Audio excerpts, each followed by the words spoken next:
Alors, j'ai hâte de faire ce stage parce que c'est pour accomplir mes rêves. Depuis longtemps, j'ai rêvé d'aider le monde qui en a besoin.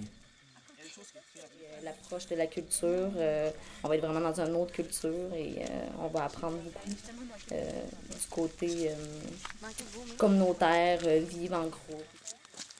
J'espère pouvoir vraiment aider puis sentir que je suis utile aussi dans tout ça.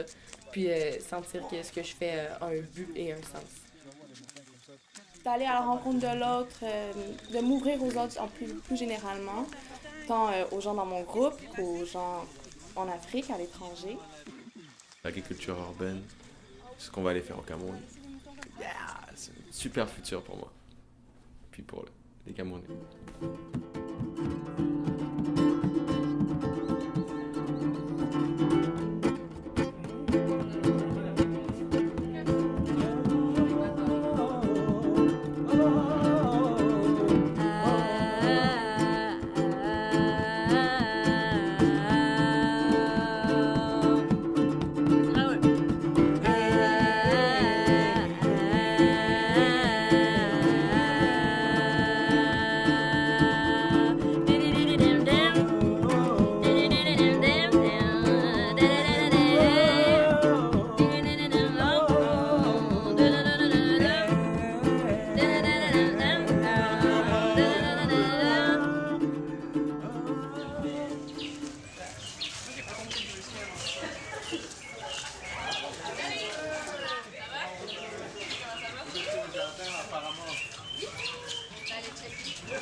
Protège Vie a été créé pour permettre de valoriser ce vouloir de continuer la recherche, ce vouloir de continuer à travailler. Comme l'État n'avait plus de ressources pour poursuivre la recherche, moi je me suis donc mise à continuer la recherche dans les choses qui m'intéressaient en créant Protège QV et en y associant des gens qui avaient donc la même vision des choses. Une des missions de Protège QV, sinon la mission principale, c'est donc d'outiller les populations pour qu'ils deviennent des acteurs de développement pour leur communauté, pour un mieux vivre dans leur communauté. Or, Protège QV est installé en milieu urbain. Et le mieux vivre en milieu urbain implique forcément créer du vert en milieu urbain, implique forcément bien se nourrir en milieu urbain. Donc, dans cette logique de créer du vert en milieu urbain et bien se nourrir en milieu urbain, Protège QV s'est engagé dans un programme d'agriculture urbaine. Pourquoi alors les gens font dans l'agriculture urbaine en fait? C'est qu'au Cameroun, depuis un certain moment, il y a ce qu'on appelle l'exode rural. Et tout le monde va vers la ville. Et tout le monde allant vers la ville, au niveau du village, il ne reste que les vieilles personnes. Tout le monde allant vers la ville, les gens se retrouvent en ville avec leur culture. Ils se retrouvent avec leur culture, ils ont l'habitude, le métier qu'ils ont appris, qu'ils maîtrisent, c'est l'agriculture. Ils sentent l'envie de cultiver. On a eu des problèmes, des gens qui élevaient dans les maisons à étage. On a eu les gens qui cultivaient pratiquement sur l'emprise des routes. C'est pour cela qu'on a senti effectivement sur le plan social qu'il fallait développer cette agriculture. Il existe beaucoup de solutions pour stopper l'insécurité alimentaire en milieu urbain. Et l'agriculture urbaine se positionne comme étant une des solutions parmi les multiples solutions qui existent. Comment?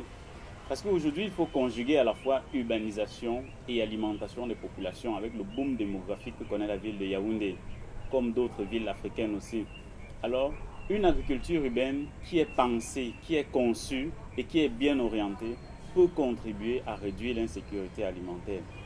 Parce que cette agriculture urbaine qui est pensée et conçue va permettre d'éviter de nombreuses maladies, va permettre d'améliorer l'esthétique urbain, notamment en réduisant la pollution via les ordures organiques qui peuvent être transformées en compost et utilisées dans le cadre de cette agriculture-là. L'occasion était vraiment très, très bonne pour nous de tendre la main alternative et de leur demander de partager avec nous cette expérience-là afin de nous permettre, n'est-ce pas, de mieux implémenter, n'est-ce pas, ce programme qui, il faut dire, c'est un programme qui a un besoin des communautés de Biémassi, notre communauté où nous résidons, effectivement, parce que les gens sont vieillissants, les gens vont en retraite, et non seulement il y a des besoins, n'est-ce pas, d'insuffisance alimentaire, mais également il y a un besoin également de s'occuper. Et l'agriculture urbaine, effectivement, vient répondre, n'est-ce pas, à ces besoins-là.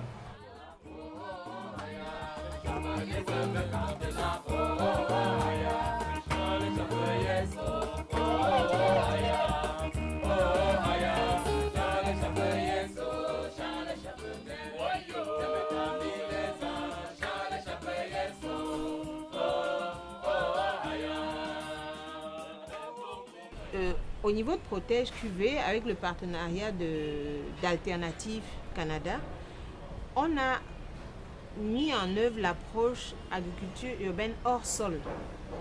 Et c'est ça le côté innovant, de faire l'agriculture urbaine hors sol.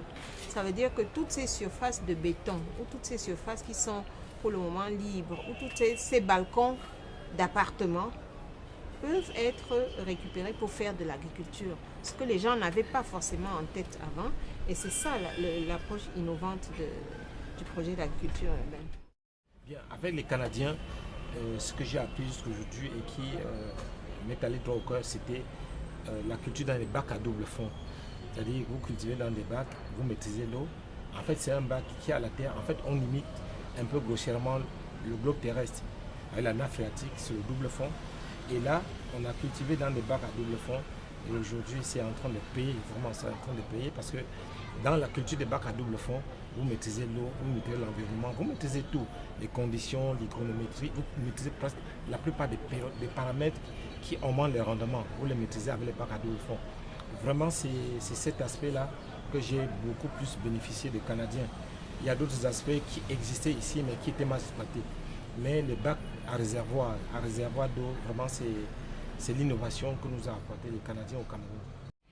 Les projets qui sont à venir pour nous, groupe de stagiaires d'Alternative, premièrement, il y a la création de jardins scolaires avec les élèves de l'école Les Pigeons, qui sera accompagné d'ateliers que les stagiaires ont préalablement montés au Québec et qui ont créé des fiches pédagogiques les concernant. Donc, le projet de jardin scolaire, c'est de faire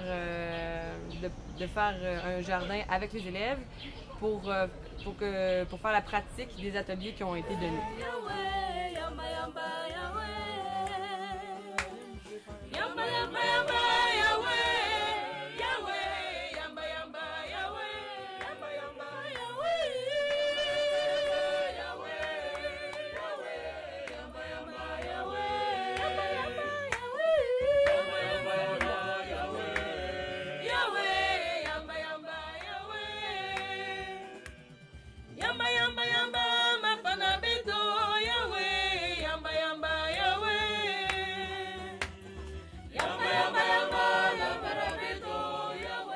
Nous avons trouvé cette éducation très salutaire pour nous parce que l'agriculture, en fait, c'est l'un des piliers de notre culture.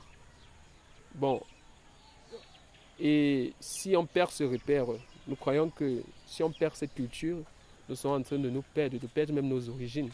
En fait, nous deviendrons des acculturés. Avec des questions pour nous de pérenniser cette culture-là, à savoir la vie, le mode de vie qui dépend de cette source essentielle qu'est l'agriculture. Alors nous voudrons transmettre cette culture aux nouvelles générations. Alors nous ne savions pas comment procéder, mais nous trouvons que Protège QV nous donne l'opportunité de pouvoir déjà mettre sur pied un nouveau programme. Le Cameroun est en passe d'une agriculture de seconde génération. Et là, on a besoin des jeunes qui inculquent en eux l'esprit d'agriculture, l'esprit de culture, de proximité. Et là, nous avons tant besoin de ça, à l'échelle nationale qu'internationale. Dans les villages au Cameroun, on voit par exemple déjà se développer ces genres de... Mais ce n'est pas très modernisé comme vous le faites ici.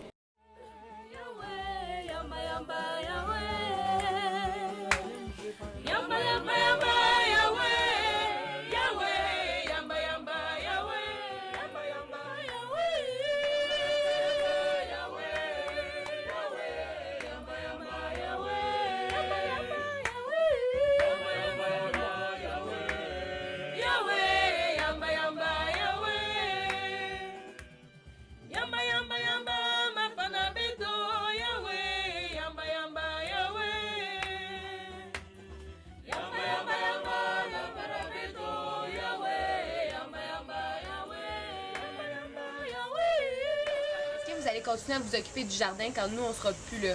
Oui. Ouais. Il faut qu'il soit beau. Oui. C'est pour le petit frère. Ils vont utiliser. C'est un travail aujourd'hui.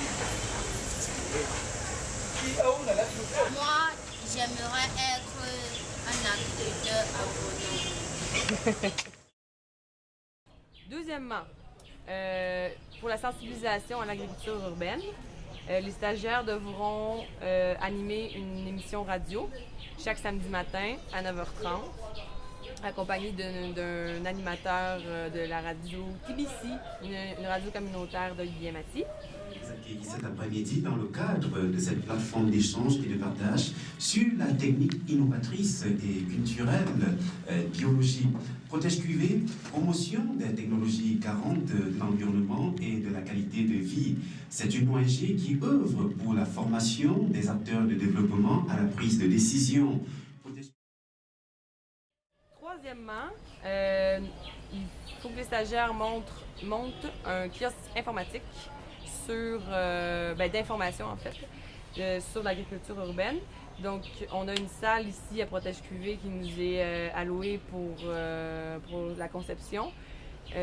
En gros, ça serait de créer des... en fait, il devrait y avoir des fiches informatives sur l'agriculture urbaine, puis toujours qu'il y ait quelqu'un, un des stagiaires, présent pour que s'il y a un citoyen de Biémassy qui veut s'informer sur le sujet, qu'on soit là puis qu'on ait des documents à lui donner. Quatrièmement, les stagiaires devront faire le suivi avec les animatrices de Protège QV, le suivi des femmes qui ont été formées par Protège QV lors des ateliers d'agriculture urbaine.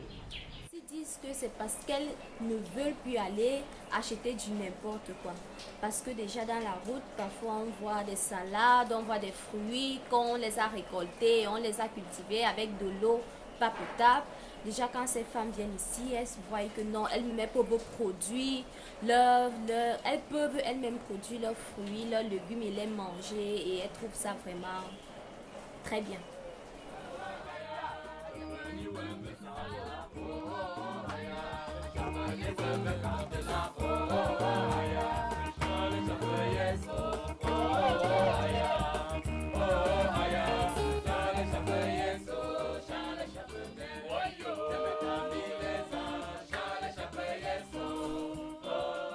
Et on voulait savoir justement les fruits que vous achetez.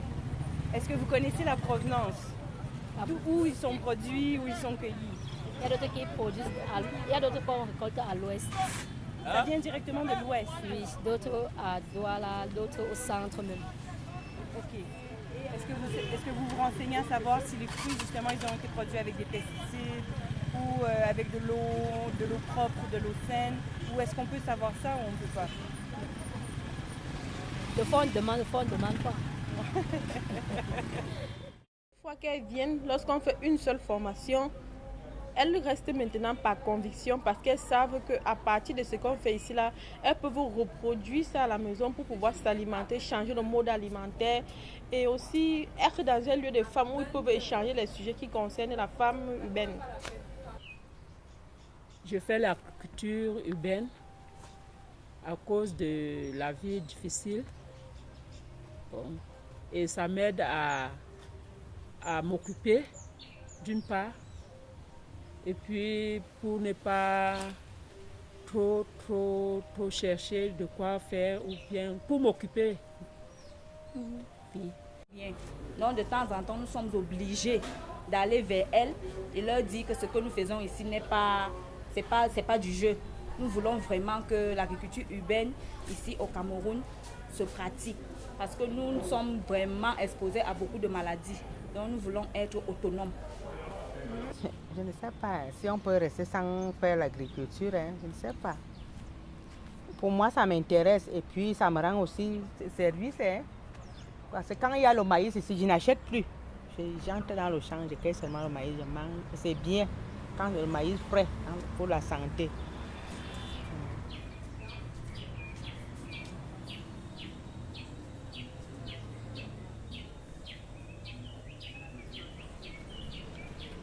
On pourrait se demander pourquoi nous avons choisi d'intégrer la coopération internationale dans le projet d'agriculture urbaine. Je dois dire que dans le cadre d'un voyage que j'ai fait au Canada, j'ai été séduite par des expériences que je voyais. Il y avait une qui s'appelait Carrot City ou quelque chose comme ça, je ne me rappelle plus très bien. Donc, où on voyait sur une ville planter des carottes, où les toits des maisons de la ville devenaient un espace pour les racines des carottes. Donc, on s'est rendu compte que, au fond, on peut doubler, tripler et même quadrupler les espaces qui en ville sont attribués à l'agriculture urbaine. Et que les espaces qui sont des espaces construits ne deviennent plus des espaces inutilisables à autre chose. Ça peut être utilisé pour l'agriculture urbaine. Ayant donc vu cela et étant avec Alternative dans le réseau APC, Association for Progressive Communication, dont Protège Cuivre est membre, Alternative Canada est aussi membre, et étant déjà engagé avec Alternative dans un programme d'appropriation des technologies de l'information et de la communication pour les écoles primaires à Biémassi et à Yaoundé, on a discuté avec Alternative qui a trouvé intéressant de travailler avec nous dans le projet d'agriculture urbaine pour permettre de partager l'expérience qui était déjà au Canada et que eux, ils développaient déjà dans d'autres pays pour la partager avec le Cameroun. Le fait d'accueillir des coopérants chez moi, ça m'a apporté d'abord la collaboration. Ça fait que la famille s'agrandit. Maintenant, désormais, si j'arrive au Canada, je ne serai pas étrangère. Et surtout que depuis que mes amis, les Canadiens, les jeunes coopérants sont arrivés, j'expérimente déjà l'agriculture urbaine que vous voyez. Je suis vraiment ravi de connaître, de découvrir de nouvelles forces et de nouvelles cultures, parce que toutes ces nouvelles forces qui se sont déportées ici dans mon pays, qui est le Cameroun, ils sont là pour nous apprendre de nouvelles techniques, nous apprendre à innover et nous apprendre à évoluer dans ce qu'on connaissait déjà. Mais venir ici là pour changer les idées, parce que vous savez, nos idées et vos idées sont différentes. Nous, on sait que le chien appartient au chien et la race des chats appartient au chat. Bon, vous êtes venu nous montrer que le chien peut vivre avec le chat, et ainsi de suite, ainsi de suite. C'est un peu ça. Ok. Salut Nico. Parce qu'à l'occasion des repas, on échange pour savoir comment on fait telle ou telle chose au Canada, comment on se comporte au Canada, comment on appelle telle ou telle chose. Et bon, c'est un enrichissement toujours. Donc, à chaque fois, on a toujours gagné. J'ose espérer que ceux qui sont passés ont aussi appris de nous parce qu'on leur a dit également quelles étaient nos cultures, comment on faisait telle ou telle chose, comment on se comporte devant telle ou telle situation. Si ça, je n'ose pas croire que ça peut changer quelque chose au Canada, mais enfin, si ça peut dire aux Canadiens comment on vit en Afrique, c'est déjà quelque chose. Ça rectifierait un certain nombre d'a priori et des préjugés que l'on a En plus des efforts menés déjà par de nombreuses organisations au niveau local, le gouvernement devrait s'impliquer et aussi les organismes internationaux, tels qu'Alternative Canada. Déjà, ce qu'Alternative Canada fait est très appréciable, mais je crois que d'autres organismes devraient suivre cet exemple pour que l'agriculture en milieu urbain soit perçue et conçue comme une solution pour réduire l'insécurité alimentaire en milieu urbain. Il faut plusieurs mains pour attacher un paquet. Une seule main ne peut pas ficeler un paquet. Bon, il faut plusieurs mains pour attacher un paquet. Ça veut dire quoi? Ça veut dire que quand vous avez un problème à résoudre, c'est toujours plus facile de le résoudre avec d'autres. Non seulement il faut plusieurs mains, mais c'est encore mieux de l'attacher avec des gens qui savent bien attacher les paquets. Donc c'est dans ce sens, et d'ailleurs un des objectifs du millénaire pour le développement, c'était un partenariat. Un des objectifs concerne le partenariat mondial. Donc il est clair que les échanges culturels, les échanges techniques, les échanges au plan le plus large, non seulement permettent de mieux comprendre l'autre, mais également de résoudre plus facilement les problèmes qui sont finalement les mêmes problèmes. Les problèmes qu'on a ici, c'est les problèmes qu'on a en Asie, c'est les problèmes qu'on a en Europe. Ils peuvent se manifester différemment, mais les problèmes n'ont pas changé depuis le début du monde. C'est les mêmes problèmes que l'être humain rencontre. Et en mon sens, effectivement, le partenariat mondial peut vraiment aider à les résoudre. Le système tourne sur l'argent. Respect si toi t'aimes donner de l'art aux gens. On peut tous faire partie de la solution, alors parlons-en.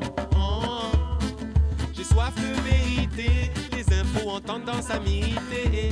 Tant qu'il y a de la vie, il y a de l'espoir, on peut encore vivre en unité. Humanité, je t'aime, la différence est une chance, ce n'est pas un problème. Humanité, je t'aime, l'amour dans nos cœurs rend la vie bien plus belle. Humanité, je t'aime, yeah. Habibi, je t'aime, au-delà des débats et des dilemmes, je te dis que humanité, je t'aime. Tout au long de la petite vie que je mène, des graines d'amitié que je sème. Viens pour ma main, man, je t'emmène vers un oasis sous l'eau et saine. Du sommet de la montagne, surplombant la ville Yaoundé, on va trouver le calme, man, on voit plus clair, l'esprit tranquille. Allez man, on va contempler la réalité de l'humanité dans la cité. Hey, hey, injustice, inégalité, c'est le moment d'observer. Vois-tu des hommes qui ont beaucoup? Vois-tu des hommes qui ont un peu moins? Vois-tu des hommes qui donnent beaucoup? Vois-tu des hommes qui donnent un peu moins? C'est le monde à l'envers, on pollue la terre, en plus on se fait la guerre à coups de rideaux de fer. Je me demande à quoi ça sert, man. Qu'est-ce qu'on peut faire, man? Je sais pas, mais je préfère dénoncer que de me taire, car en Occident on est au courant qu'il est fait de plastique, le 8e continent. C'est peut-être un accident, mais des enfants innocents héritent des erreurs commises par leurs parents. Le système tourne sur l'argent. Respect si toi t'aimes donner de l'art aux gens. On peut tous faire partie de la solution, alors parlons-en. J'ai soif de vérité, les infos ont tendance à m'irriter. Tant qu'il y a de la vie, il y a de l'espoir, on peut encore vivre en unité. Humanité, je t'aime, la différence est une chance, ce n'est pas un problème. Humanité, je t'aime, l'amour dans nos cœurs. À la réalisation, nous avons Amélie. Yeah, yeah. Hey, hey, ah, ah, ah.